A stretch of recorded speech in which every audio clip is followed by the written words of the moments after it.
Mesdames et messieurs, bonsoir. C'est l'heure de suivre le Trésor. Voici les titres de cette édition. Le bateau Hôpital Africa Merci a reçu ce mercredi la visite du chef de l'État.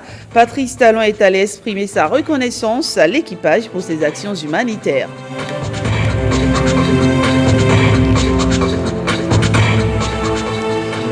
Et on le verra également, la fête patronale des parachutistes coïncide avec le 50e anniversaire du 1er bataillon des commandos de ce corps de métier. Le double événement a été célébré au camp militaire de Ouassa.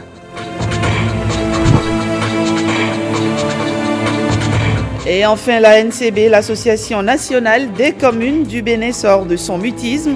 Elle vient de se prononcer sur les vagues de destitution des maires au Bénin.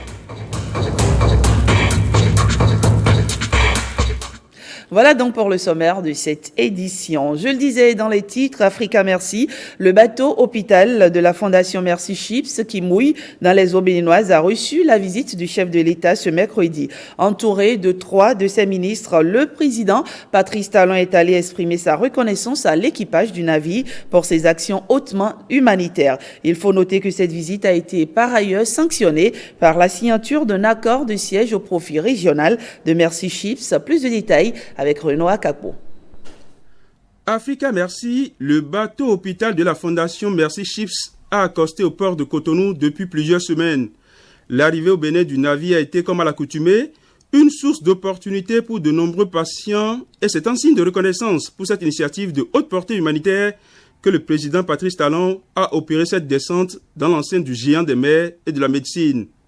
Au détour d'une visite guidée, menée sous l'éclairage de Don Stéphane, le président fondateur de Merci Ships, et de Pierre Chris, le chargé des relations avec le gouvernement, le chef de l'État a visité les compartiments du navire et s'est porté au chevet des malades qui sont en traitement. L'intérêt de la visite du président Patrice Talon sur le navire hôpital Merci Ships est double.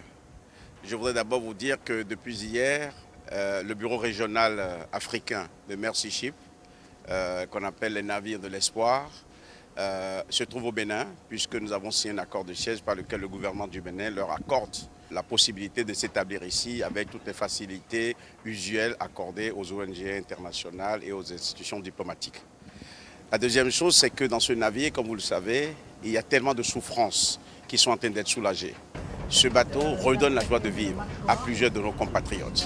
Et il était important que le chef de l'État viennent non seulement rendre visite à ceux qui sont ici soignés, mais aussi remercier et encourager nos amis de Merci Ships qui ont mouillé la coque de leur navire dans ce port depuis le mois d'août et resteront encore plusieurs mois pour soigner des Béninoises et des Béninois.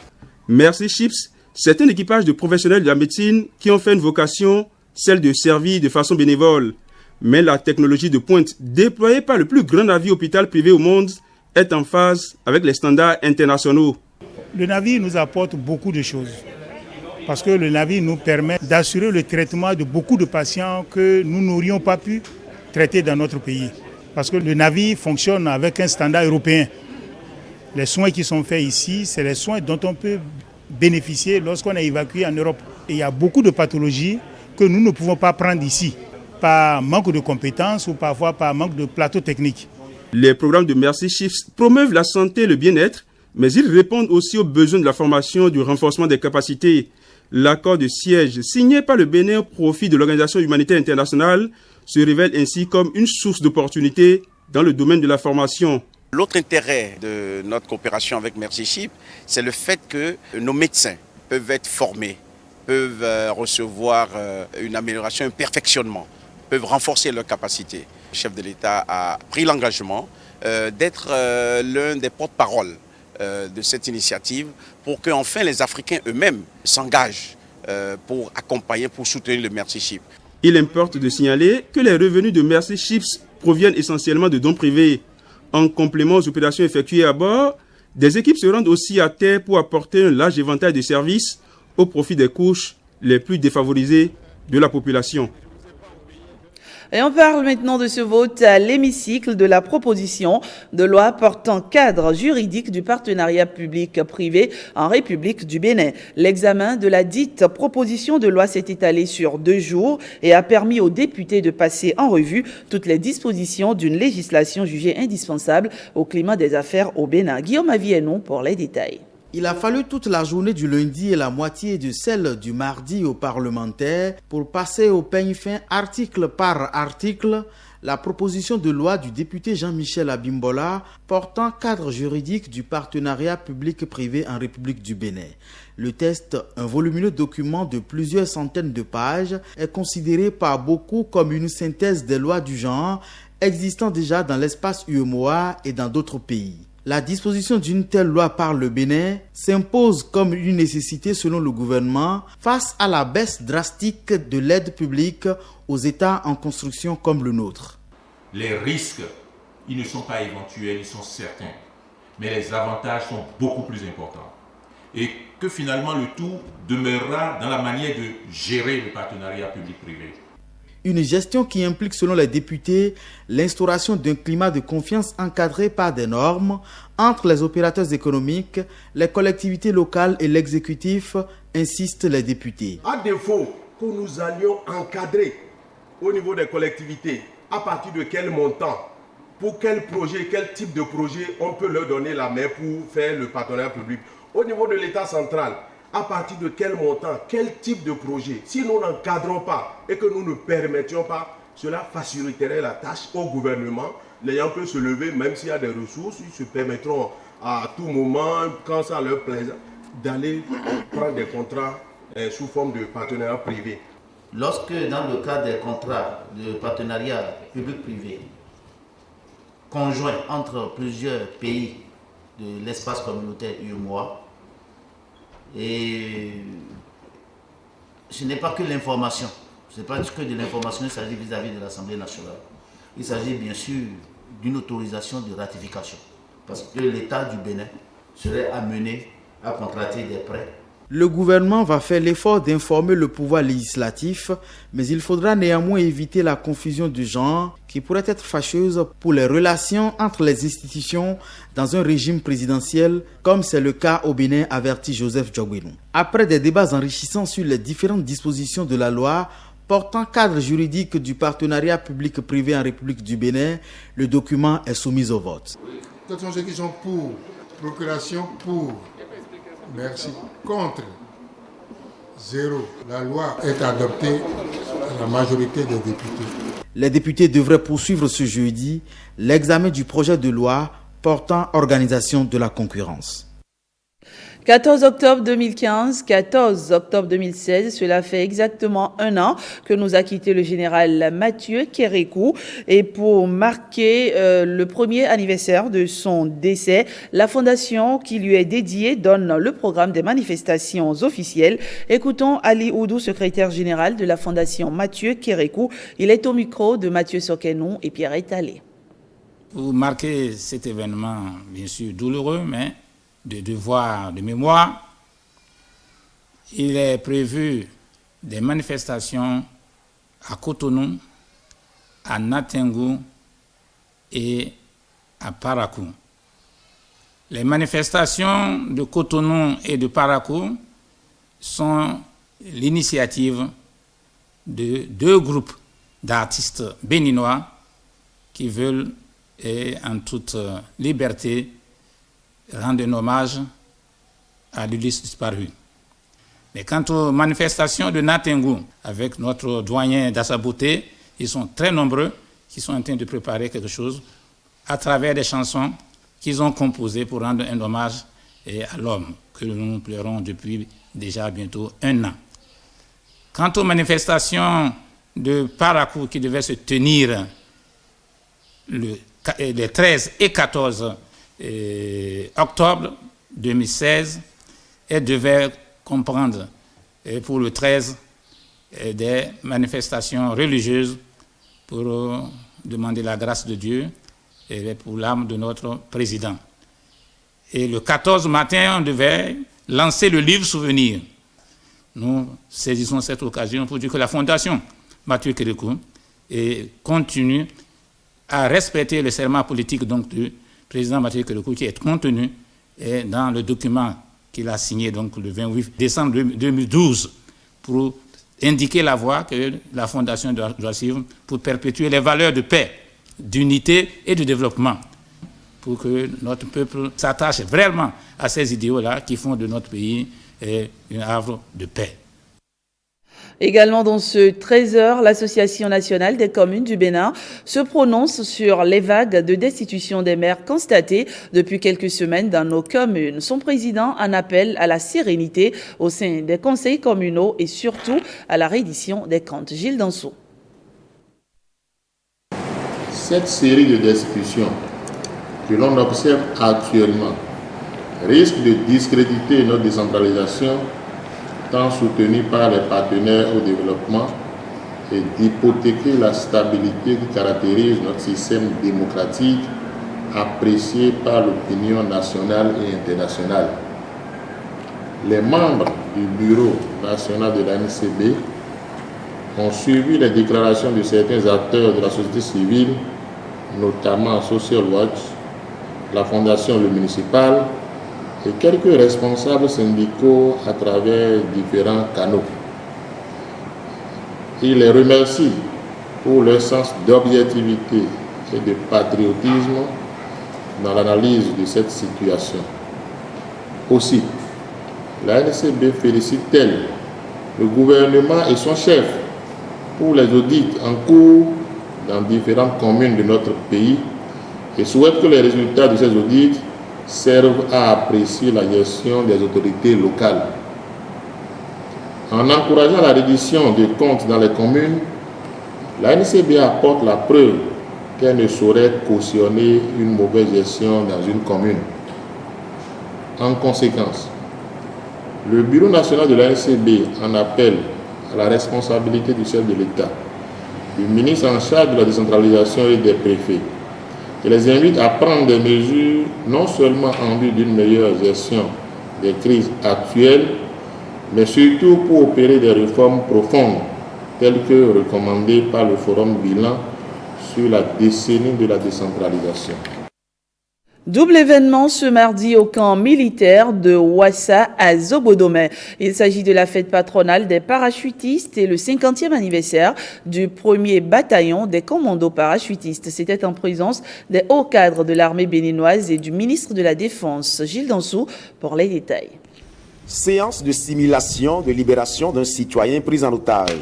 Le savoir-faire des parachutistes est démontré devant les hauts gradés de l'armée béninoise et le ministre de la Défense. On célèbre ici la fête patronale des parachutistes et le 50e anniversaire du premier bataillon des commandos parachutistes.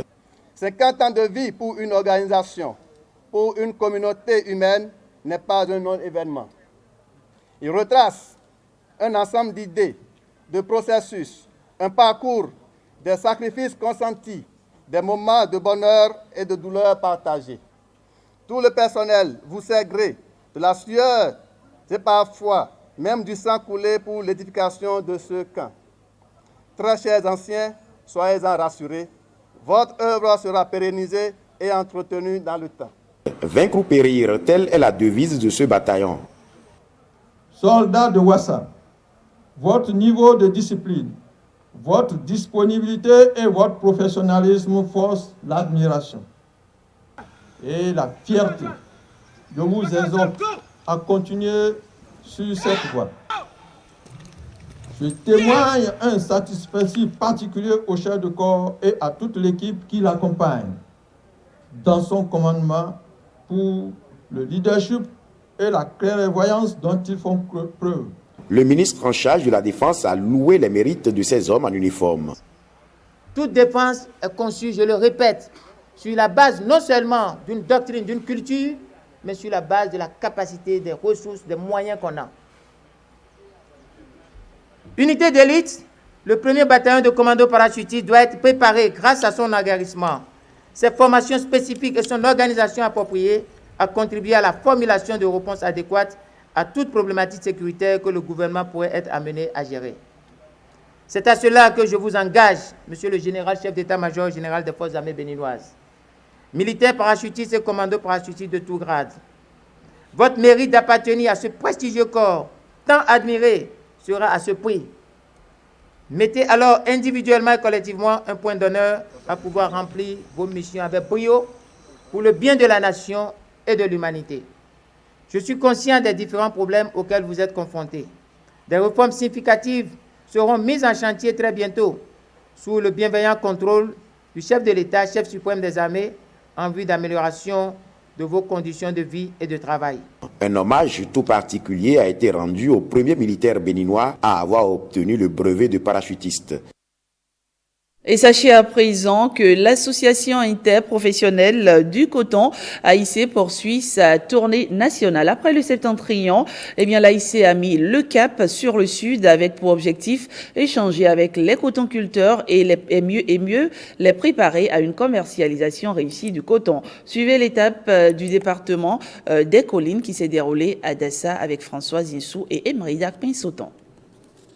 3 novembre 2016, c'est la date retenue pour le lancement de la campagne de commercialisation de l'or blanc au Bénin. En attendant cette date majeure pour les producteurs, l'AIC, l'association interprofessionnelle du coton, s'est donné comme devoir d'aller s'enquérir de l'évolution des cotonniers dans les champs à cette étape.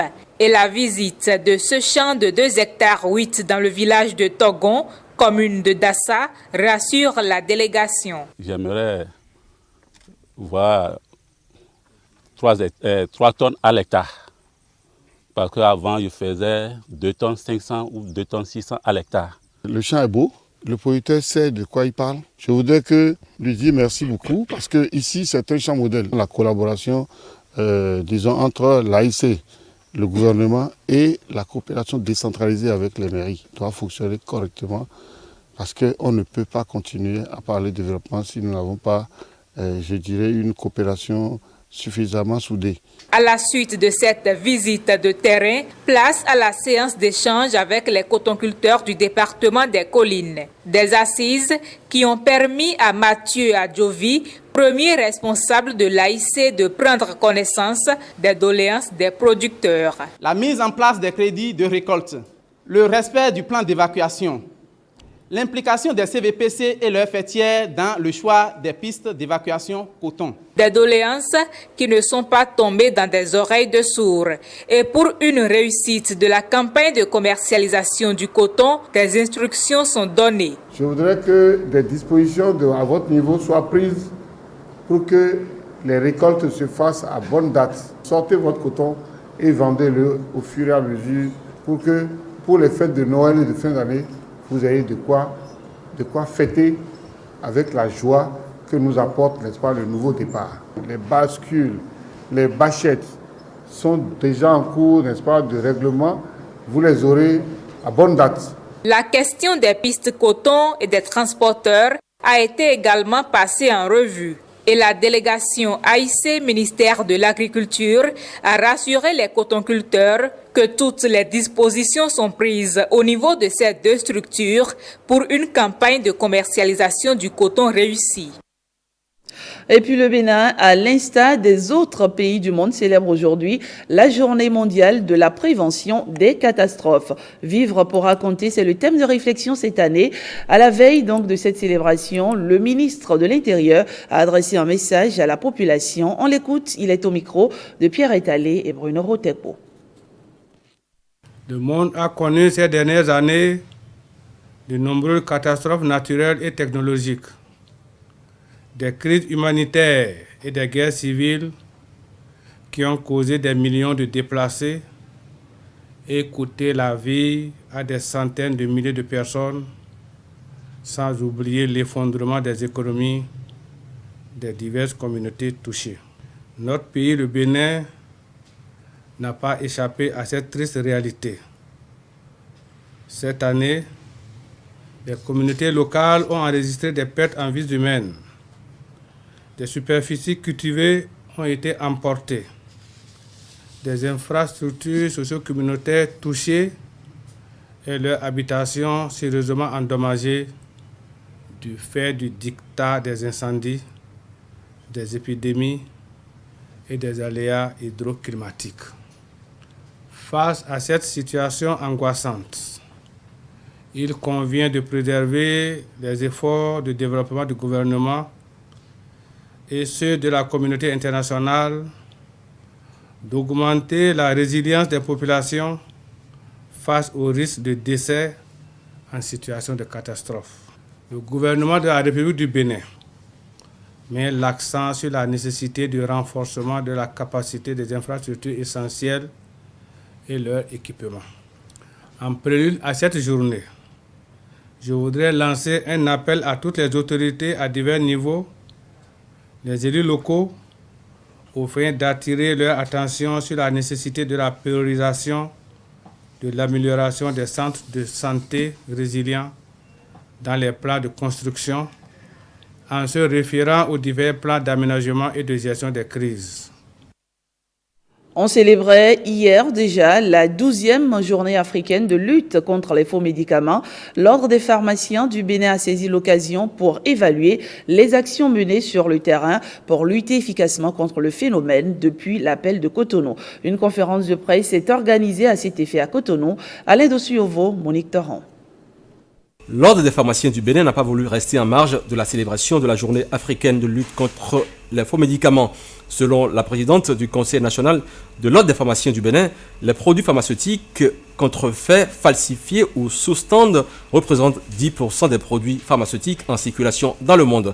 Qu'est-ce qui est fait depuis l'appel de Cotonou issu de l'initiative de la Fondation Jacques Chirac? Se sont interrogés les intervenants. Qu'en est-il de la mise en application des tests législatifs et réglementaires dans les États ayant pris l'engagement de Cotonou en 2009? La sensibilisation et l'information du public sur les méfaits des faux médicaments a-t-elle un impact sur le changement de comportement des populations? L'état des lieux de l'appel de Cotonou n'a pas porté ses fruits, a constaté l'Ordre des pharmaciens du Bénin. La population aujourd'hui est divisée. Divisée sur quoi? Divisée parce qu'on ne s'entend pas sur le trafic de faux médicaments et sur la vente illicite des médicaments. Nous avons un système de contrôle très faible dans notre pays.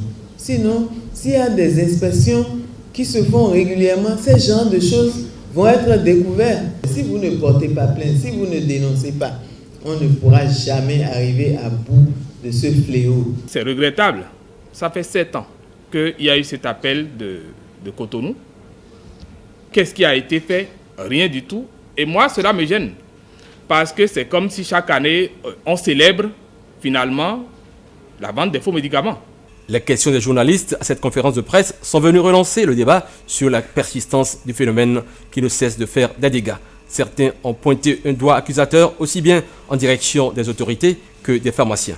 Nous avons des médicaments qui coûtent 100 francs, 150 francs, 200 francs dans les pharmacies. Si on s'approvisionne et qu'on ne vend pas, pourquoi on est là?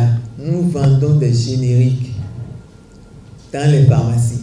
Dire qu'il n'y a pas de médicaments de petit prix dans les pharmacies, ce n'est pas vrai. L'État a mis en place la centrale d'achat et tout le monde peut s'approvisionner au niveau de cette centrale d'achat. Deux ordres au sein de la même corporation, ça fait désordre et ne peut contribuer à enrayer le phénomène.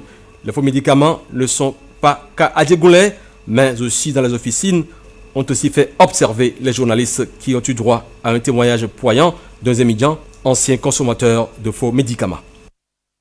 On s'intéresse à présent à cette opération de don de sang. Le Central Hadi pour la culture de l'orientation célèbre la 16e édition de la Choura, une période au cours de laquelle l'imam Hussein est mort en l'an 680. Et pour marquer l'événement, le dit centre donc a organisé une opération de don de sang. C'était dans les locaux du centre à la mosquée Saint-Jean de Cotonou. Le point avec Hospice Rontonou et Ramatoula Wane. Donner son sang pour sauver une vie, une initiative bien loin d'être comprise par tous. Heureusement, certains donneurs continuent de passer les portes de collecte de sang. C'est pour donner du sang, pour aider quelques personnes qui ont besoin du sang. Par rapport à l'accueil, c'est parfait, j'apprécie vraiment. C'est pas n'importe qui fait ce travail. Bon, et en plus de ça, les outils qu'il prend pour mettre dans... Pour retirer le sang, en fait, c'est du bon. Je demande pardon à ceux qui ne donnent pas le sang d'essayer de donner au moins, même si c'est un peu. ça sauve beaucoup de vies. Vous pourrez remarquer dans la presse internationale qu'il y a des communautés chiites en ce jour, en ce 10e jour de l'Ashura, qui font des cérémonies où ils se blessent, ils font verser le sang par terre, etc. Nous pensons qu'il est beaucoup plus utile à ce sang d'être mis dans des poches de sang pour sauver des vies.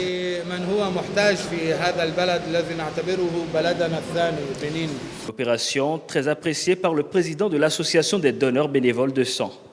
En cette période où le sang nous manque cruellement, je suis heureux de voir les autres communautés telles vivantes au Bénin accepter, faire ce geste, ne serait qu'une seule fois au cours de l'année. Comprenez que le sang n'a pas de race, le sang n'a pas de religion, le sang n'a pas de frontières. Au nom de toute la population bénéficiante de ces poches de sang, je vous remercie. Le centre Al-Hadi vient ainsi donner l'exemple à suivre aux autres communautés aux fins de sauver des vies humaines. Voilà, c'est un commentaire de Hospice Antono et Ramatoulawani, un commentaire présenté par Ronald Robinson. Et vous le savez, il y a quelques jours, on a célébré la journée internationale de la jeune fille. L'occasion saisie donc par les écolières de Biosika dans la commune de Ndali pour attirer l'attention des autorités sur les entraves à leur scolarisation. Sani Momonou Seibo. Des écolières de Biosika sur le bitume pour réclamer leurs droits. C'est de cette façon que ces âmes innocentes célèbrent la journée de la jeune fille. Leur sort n'est pas enviable. Le diagnostic révèle que ce village de Ndali est l'une des localités qui fournit plus d'enfants placés au Bénin et dans la sous-région. Le mariage précoce des jeunes filles élèves est remarquable. Le placement des filles moyennant des salaires mensuels à un taux faible, sans oublier la déscolarisation de nos camarades, filles par nos parents. Si rien n'est fait dans les jours à venir, le thème progrès pour les filles égale un monde sans discrimination n'aura pas son sens d'être. L'heure est grave, il faut parer au plus pressé. Plusieurs canaux sont mis à contribution pour induire un changement des mentalités. Les élus locaux soutiennent ces initiatives. Dédras et Uduco aussi se donnent la main pour participer à ce combat. C'est par l'entremise du projet d'appui à la qualité de l'éducation et à la protection des enfants.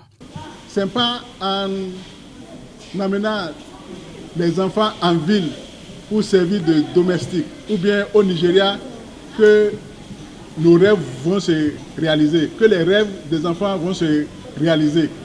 C'est en les éduquant, en les amenant à l'école. Faisons tout pour que nos filles aillent à l'école. Et lorsqu'on parle des filles, n'oublions pas aussi les garçons. Œuvrons pour leur éducation. L'éducation de tous les enfants. Il n'y a pas de discrimination.